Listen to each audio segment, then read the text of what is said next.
Bueno, hola, somos Sara y Miriam y somos dos alumnas de periodismo y estamos haciendo un blog sobre el exilio en España durante la etapa de la dictadura de Franco. Para acercarnos un poco más a esa experiencia pues tan trágica que todos sabemos que ocurrió en España, queremos, aparte de tener en la entrada de Crónicas del Exilio una experiencia de una persona mayor, de unos 80 años casi, hemos traído también hoy aquí a dos invitados, David González y Marta Inarejo, para que nos cuenten un poco pues cómo vivieron ellos y cómo les contaron pues su abuelo y su familia la experiencia durante el exilio. En el caso de David nos interesa sobre todo la historia de su abuela, ya que refleja cómo se vivió el exilio, ya no solo desde el propio exilio, sino cómo se vivió en el interior. Así que David, si quieres continuar tú, te tomo la palabra. Bueno, que lo primero, a mi abuela no la exiliaron como tal, es más sus padres, que su padre sí que trabajaba para la República y se tuvo que ir a Francia. Y pues, bueno, a mi abuela no le gustaba nada hablar de estas cosas porque pues es algo que ella vivió de manera muy dura y que lo vivió de manera muy complicada. Entonces, a mí esto todo, sobre todo, me lo han contado mis tíos y mi madre, que claro, me decían no lo hables con la abuela pues porque no le gustaban estas cosas.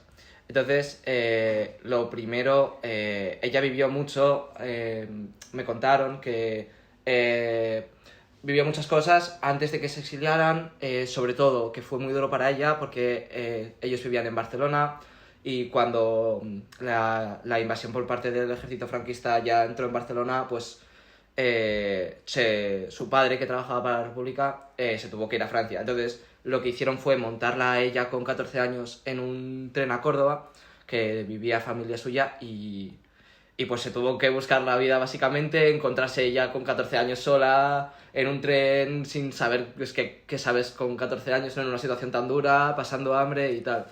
Y pues bueno, tiene muchas historias, por ejemplo, antes de que se tuviesen que ir de Barcelona, pues donde vivían, contaban mucho que como eran republicanos, entraban los guardias a casa, les registraban la casa, les quitaban las cosas, se las quitaban y... Nos contabas un caso concreto, ¿no?, que le fastidió especialmente. Sí, a mi abuela una de las cosas que le gustaba mucho era escribir a máquina. Era algo que le gustaba mucho y pues por su cumpleaños creo que fue, le regalaron como una máquina de escribir súper chula, súper nueva y tal. Y en una de esas incursiones de los guardias a su casa, pues se la quitaron. Y debía de haber, por la zona donde vivía ella, por su vecindario, una niña que le caía muy mal. Debía de ser súper repelente la chica. Y pues contaba con mucha rabia cómo vio cómo le quitaban la máquina de escribir y se la daban a esa niña. Le daba mucha rabia. Entonces son cosas que igual no se saben tanto, que a mí me cuentan y que dices, pues ya no solo el hecho del exilio, el hecho de la situación de mierda, sino que, sí, joder, te quitan tus cosas, es un poco duro. Sí, ya los pequeños detalles, las cosas Sí, más creo que personales sí, también acaban. Y por ejemplo, después de que ocurriera esto, o sea, tu abuela se quedó en España, pero parte de su familia pues se fue a Francia, como has dicho también. Sí. Entonces, ¿cómo más o menos se sintió ella también? Porque... o qué es lo que le pasó y tal, si fue a verlo o... Sí, a mí de lo que me han contado es, bueno, de los primeros años no sé mucho porque al fin y al cabo eran los años más difíciles de la guerra, pues con las hambrunas, el raciocinio y esas cosas, pues con su familia en Córdoba, que no era una zona demasiado rica de España, pues sé que lo pasaron mal, que pasaron hambre y tal. Y bueno, luego ya una vez creció, sí que una vez, pues claro, mis bisabuelos ya estaban en Francia y pues mi abuela estaba haciendo su vida por aquí, por España. Pues evidentemente ella en cuanto pudo, en cuanto la dictadura franquista relajó un poco y pudo salir a ver a sus padres, pues salió evidentemente y fue. Y pues hay una historia muy curiosa porque evidentemente tú tenías que dar tus datos. O sea, tú tenías que ir a la Guardia Civil o lo que sea y pues voy a Francia durante estos días a ver a tal, soy tal y cual. Estaba todo muy controlado. Sí. Y pues vaya, que mi abuela fue mucho a ver a mis abuelos. Me contaban que no tanto mis abuelos venían a España, no les gustaba mucho. Probablemente por la situación y porque les controlaban bastante más, ¿no? Claro. Pero bueno, que algunas de las veces que fue a Francia a verlos, una cosa de las que les pasó es que se encontraba mucho a una persona. Tipo, me contaban que este tío que me suena mucho, lo he visto ya varias veces, tal, y pues que alguna vez que debían de estar de marcha o lo que fuera, que lo sacó a bailar, y pues nada, pues le debió de invitar a un algo o lo que fuera, y hablando, el señor que se encontraba en todos lados era un espía de la dictadura, que a ver qué hacía esta señora que iba siempre a Francia, a ver qué hacía, y que pues la verdad es que es una historia que me parece muy curiosa, ¿no? Que tuviesen tan controlados lo que vas a hacer, a quién vas a ver, durante cuántos días, y que pongan espías a lo que es aparentemente un civil, ¿no?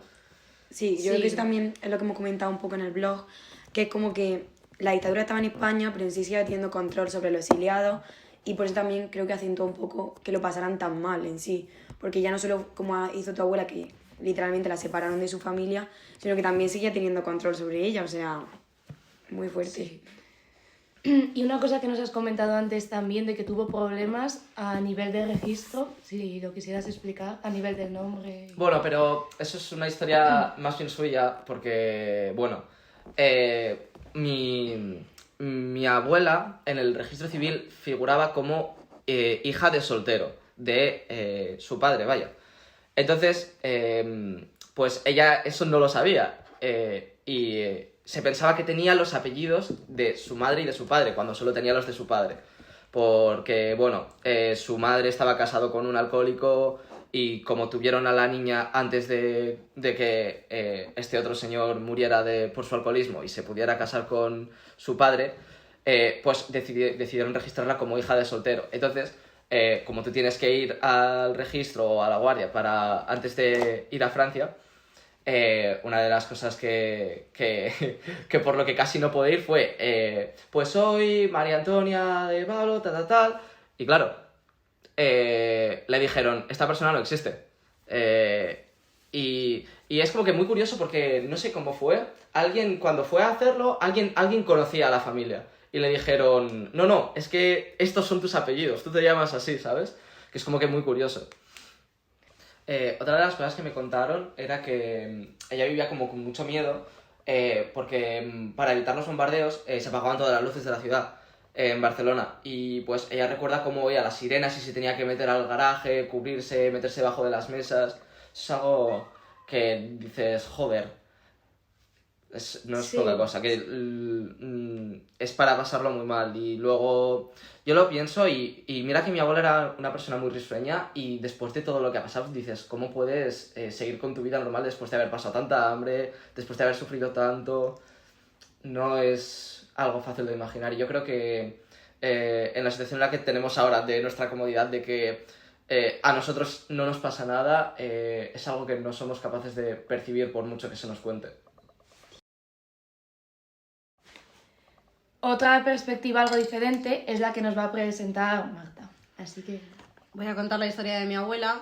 Y bueno, ella nació en Córdoba, es la mayor de 5 hermanos, ¿vale? Y no sabemos muy bien el año de nacimiento, porque cuando se fue a Alemania le cambiaron la fecha de nacimiento, entonces no sabemos muy bien cuándo nació, pero sabemos que nació o en el último año de la guerra o de los últimos años.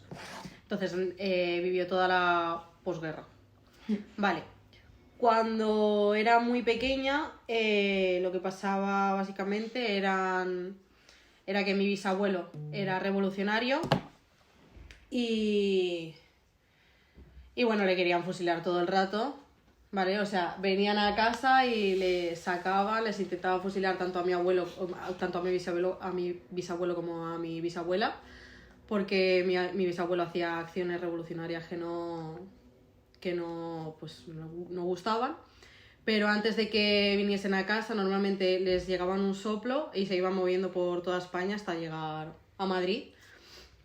Y más o menos cuando mi abuela era adolescente, a mi bisabuelo le metieron en la cárcel durante 7 años, y ahí mi abuela empezó la carrera de espía, ¿vale? Sacando a la gente de la cárcel, que era pues revolucionaria, ¿no? De ahí ya conoció en la adolescencia, un poquito más mayor, como a los 18 años, conoció a mi abuelo. Se casaron, tuvieron 2 hijos y a mi abuela pues le vino una oferta de trabajo de Alemania bastante buena, y puesto que la situación en España no era lo más adecuado, tampoco estaban en una situación de arriesgarse a seguir viviendo en España, siendo espía y demás, decidió irse a Alemania sola. Ayer cuando le cambiaron la fecha de nacimiento, en el primer viaje, bueno, el único viaje que hizo a Alemania, luego ya fue de vuelta, pero eso, se fue sola, estuvo durante un par de años sola, luego se llevó a su marido, a mi abuelo, y ahí tuvo a mi madre. Y años después, como 2-3 años después, se llevó a sus hijos. O sea que poco a poco se fue llevando a gente a Alemania. Y estuvieron viviendo allí más o menos 9 años o una cosa así. Mi madre volvió a España con 7 años en el 60. O sea, ya volvieron toda la familia en el año 60. Vale, entonces no es un exilio tan dramático como podría ser el de otra gente que se marchó nada más terminar la guerra, pero aún así yo creo que también refleja... O sea, yo creo que Lo que también, era. sí, sobre todo eso refleja Los lo que que se significa quedaron. el dejar España, porque literalmente se estaba implantando una dictadura que coartaba cualquier libertad constitucional y por tanto, si eras contrario a ese régimen, tenías que irte sí o sí. Porque es que las condiciones eran horribles. Claro, entonces Claro. yo creo que en sí, tanto David como Marta reflejan lo que viene siendo desde esa perspectiva que cuentan, pues un poco más de una generación actual, la historia de sus abuelos y de sus bisabuelos, en el sentido de lo trágico que era irte, dejar a tu familia.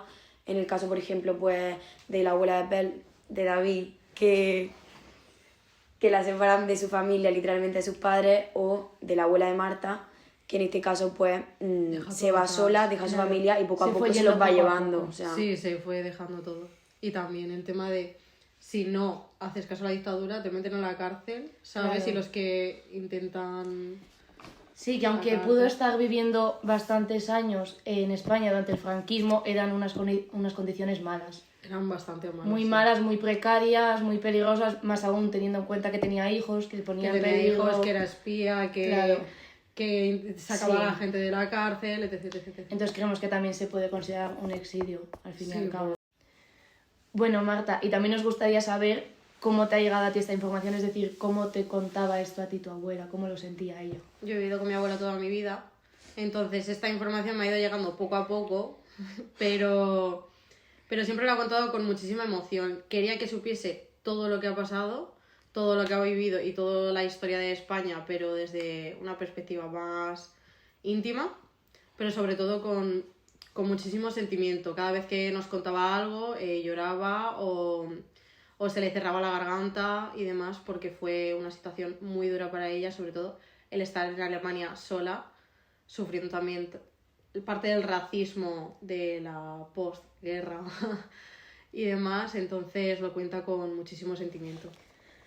bueno, y yo creo que pues como la historia de David, la historia de Marta o la historia de Salvador que hemos puesto en Crónicas de un exilio, creo que son extrapolables a miles y miles de españoles que se exiliaron cuando Franco implantó la dictadura y cuando terminó esa guerra civil.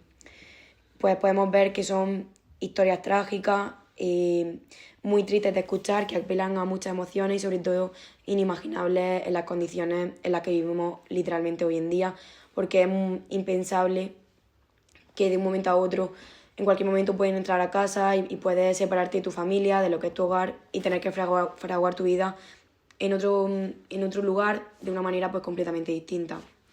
Y sobre todo son historias trágicas que, aunque muchos lo quieran negar a día de hoy, siguen estando presentes, porque como lo estamos viendo justo en estos casos, son las historias de nuestros abuelos, de nuestros bisabuelos, son historias que siguen vivas y que no debemos olvidar.